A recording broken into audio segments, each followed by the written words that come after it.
जय हिंद साथियों। जैसा कि अपने बच्चों का लगातार इंटरव्यू हो रहा है, जो दौड़ पास करके आ रहे हैं या जो परफॉर्मेंस अच्छी करके आ रहे हैं, उसी कड़ी में आगे आज हरदीप बिश्नोई और कमलकांत मेरे साथ हैं। कमल सेन ये सूरतगढ़ के निवासी हैं और इनका होमगार्ड में चयन हो गया है। इन लड़कों ने 1.5-2 साल से अच्छी मेहनत की मेरे पास में। सेना भर्ती का जुनून लेके आए थे मेरे पास, और सेना की भर्ती सरकारें निकाल नहीं रही है, तो बच्चों का जुनून कम होना, इसके लिए प्रयासरत है हम। और उसी कड़ी में अभी आगे जैसे होमगार्ड की वैकेंसी आई थी पिछले दिनों, जिसमें दौड़ 3:10 में एक्सीलेंट थी, तो दोनों बच्चों ने दौड़ एक्सीलेंट लगाई। आगे के जो ट्रायल्स थे उनमें अच्छे नंबर लिए और इनका होमगार्ड में मेडिकल, फिजिकल, डॉक्यूमेंट वेरिफिकेशन सब हो गया है। 3-4 दिन के अंदर ये ट्रेनिंग जाएंगे। तो मैं इन दोनों का वेलकम करता हूँ, हरदीप बिश्नोई और कमल का। तो एक बार मैं हरदीप से चाहूँगा कि ये बताएं इनका संघर्ष कैसे रहा, इन्होंने कब ग्राउंड शुरू किया, इनकी टाइमिंग क्या थी, अब बेस्ट क्या लगा चुके हैं और आगे क्या करना चाहते हैं। तो हरदीप। धन्यवाद सर। जय हिंद साथियों, मैं कहना चाहूँगा पहले मैं 2019 वाली भर्ती में मेरी एज पूरी हुई थी, 17.5 साल का था तब मैं। तो उस समय मेरी तैयारी नहीं थी बिल्कुल भी। जैसे आर्मी की भर्ती आई थी उसी टाइम मेरी एज पूरी हुई थी, तो 1 महीने की तैयारी थी, दौड़ हुई नहीं। उसके बाद मेरे को किसी ने कहा था भाई एकेडमी ज्वाइन कर ले। फिर मैंने लॉकडाउन लग गया, 2 साल में भर्ती नहीं आई, लेकिन मैंने एकेडमी ज्वाइन कर ली। सर के निर्देशन में बहुत अच्छी तैयारी करी। पहला ट्रायल मैंने दिया था एकेडमी में, लगभग 6.5 मिनट आया था मेरा। उसके बाद मेरी थोड़ी बॉडी सही नहीं चलती थी, हाथ वगैरह थोड़े पैर टेढ़े चलते थे, लेकिन सर ने बहुत अच्छा प्रयास किया और बहुत अच्छा गाइड करके बहुत मेहनत की सर ने। और उसके बाद मैं अब 4:45 4 का टाइम लगा चुका हूँ, 4:45 4:48 का। और फिर एक बार होमगार्ड का फॉर्म आया था, वो मैंने भर दिया था। उसको पता चला, फिर उसमें गंगानगर हमारा फिजिकल हुआ था, उसमें दौड़ लगाई थी मैंने एक्सीलेंट।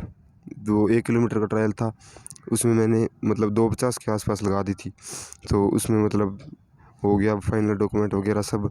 लेकिन अब ठीक है, घर की परिस्थितियाँ ऐसी थी कि अब उसे ज्वाइन कर लेंगे, खुद का खर्चा निकल जाएगा और आगे आर्मी की तैयारी रखेंगे। और ठीक है, सर के निर्देशन में अच्छी तैयारी हो रही है।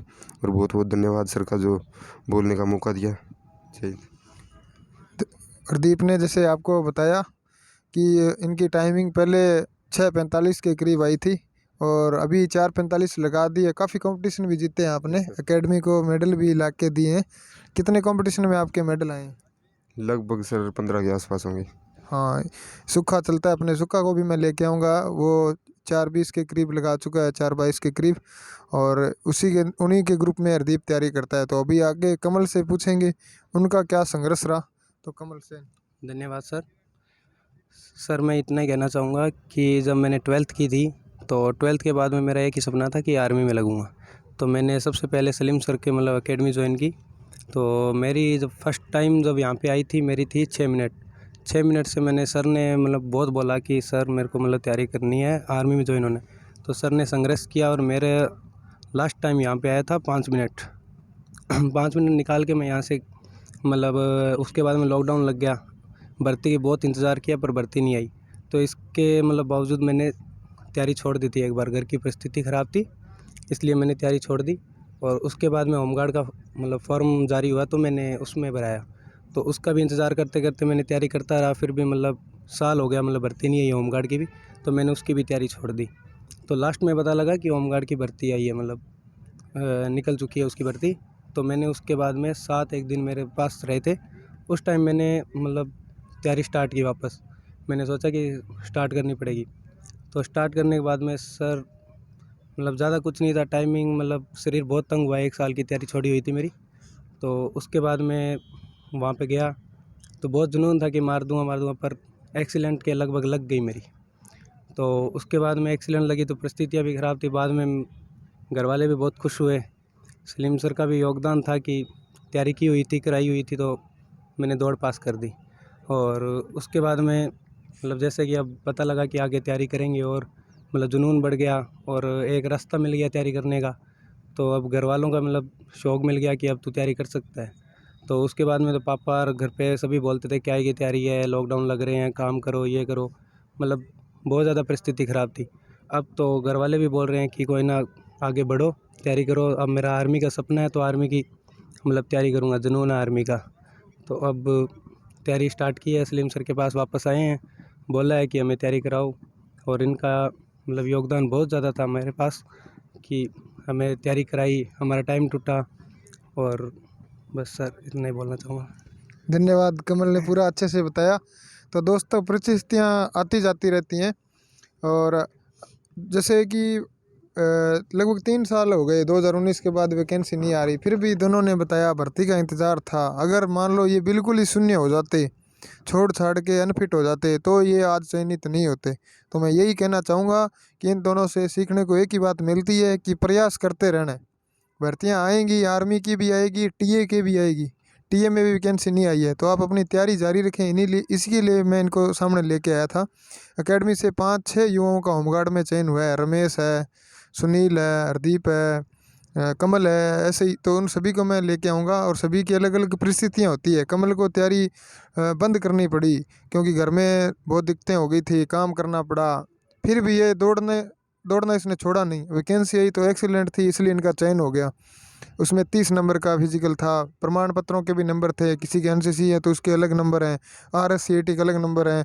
फिर भी इन्होंने देख लो, आपके सामने चयनित हुए खड़े हैं। आरएससीआईटी वगैरह था क्या आपके पास? मेरे पास तो कुछ नहीं था सर। उन्होंने मतलब दौड़ का जो टाइम था, उन्होंने कहा टाइम बहुत अच्छा है आपका, इसलिए मतलब अच्छा टाइम था, उन लड़कों को लिया था। बाकी मैंने सोचा नहीं था हो जाएगा क्या, क्योंकि कोई सर्टिफिकेट नहीं था। बाकी दौड़ का टाइम अच्छा था, सर के पास तैयारी बहुत अच्छी हुई थी। और आपके पास सर्टिफिकेट था कुछ? NCC सर्टिफिकेट था और RSCIT थी। हाँ, इन कमल के पास एनसीसी ए सर्टिफिकेट और आरएससीआईटी था। हरदीप के दौड़ के नंबर बहुत अच्छे थे। इसने मेरे को आके बताया कि सर मैं राउंड भूल गया था, तो हरदीप ने 6 चक्कर लगा दिए उसी टाइम में। जैसे कि 2:56 या 2:50 के करीब इसके 5 राउंड रहे होंगे 1 किलोमीटर, और जो बाद 1 राउंड एक्स्ट्रा दौड़ा ये। और एक बात मैंने ये भी पूछी कि आप 1 राउंड एक्स्ट्रा क्यों दौड़े, उसके बारे में थोड़ा बताइए, क्या लगा वो मैं आपको? भूल गया था, क्योंकि मैंने वहाँ पे राउंड लगाने थे, खुद को ही गिनने थे राउंड। वो मतलब पैरों में वो चिप लगी हुई थी, उससे वेरीफाइड होके मतलब टाइम अपना कंप्यूटर में नोट हो रहा था। तो मैंने इसलिए लगाया था, क्या पता भूल जाऊँ, अगर कहीं 4 राउंड लग जाए और बाद में मतलब डिस्क्वालीफाइड हो जाऊँ। इसलिए मैंने मतलब थोड़ा डर था, इसलिए मैंने राउंड 6 लगा दिए थे।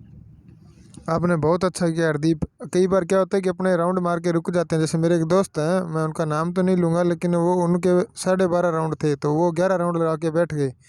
और पुलिस के, राजस्थान पुलिस कांस्टेबल के अंदर उनके अच्छे अंक थे, लेकिन जब चिप में काउंट हुए तो उनके 11 ही राउंड आए, तो वो फेल हो गए। उसका बहुत दुख हुआ हमें। अभी वो सब इंस्पेक्टर बैच की तैयारी कर रहे हैं, उसमें हैं, तो अब की बार आशा करते हैं उनका हो जाए। और हरदीप, अगर आप 5 राउंड लगा के बैठ जाते तो लोग यही कहते कि ये पूरा दौड़ा नहीं। हाँ, चाहे आप कितने तगड़े दौड़ते हो, लोग ये बोलते कि दौड़ में फेल हो गया, ये रुक गया, डर गया, ऐसी बातें लोग बनाते हैं। लेकिन परिस्थितियाँ होती हैं, जब दौड़ के ग्राउंड में उतरते हैं तो वो ये नहीं पूछता कि आपने साल तैयारी की कि नहीं की, भर्ती नहीं आई तो आपने छोड़ दिया कि नहीं छोड़ दिया। जिस दिन आपकी दौड़ होगी उस दिन वो सिर्फ आपको बैठा के गो बोलेंगे। उसमें जो 20 आगे आएंगे वही बोलेंगे। ना ही तो आप ये बोल पाओगे कि सर हम नए हैं, ना ये बोल पाओगे सर मेरे को बुखार है, ना ये बोलोगे कि मेरे को दर्द है।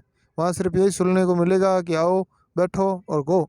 जो 15-20 बंदे आगे आएंगे उनको लेंगे। तो आप अपनी तैयारी जारी रखें, रेगुलर, डेली, और प्रयासरत हूँ कि आपको मोटिवेशन कर पाऊँ। वीडियो देखते रहिए, लाइक करते रहिए, सब्सक्राइब करते रहिए। जय हिंद, जय भारत।